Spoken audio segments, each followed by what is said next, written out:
Hi everyone, it's Helen here from Bodywork-Pilates.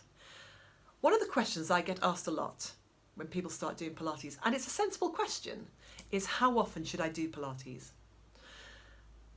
Well, as usual, it's not really a black and white question and answer, but the more often you do Pilates, the more often you practice Pilates, the more quickly you're going to see results, whatever those results might be that you're looking for. But when you think about it, you are doing Pilates every single day in the fact that you are using your core every single day. And you might not think you are, but I promise you, you are.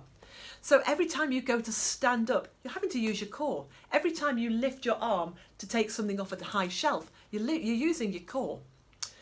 What we want to do in Pilates, in classes, in sessions, is to show you how you can recognise how the body reacts more quickly, so that you more efficiently and more effectively engage those muscles in your everyday life.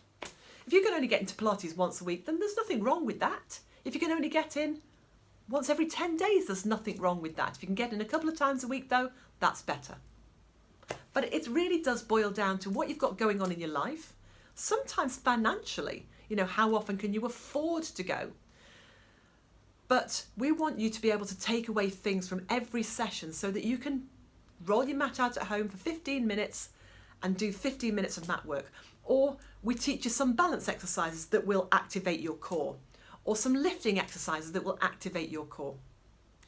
So it isn't about only being into the studio, but as always, the more often you do it, the more quickly you'll see results. So if you haven't tried it already, give us a shout, let's get you booked in, and I'll speak to you soon.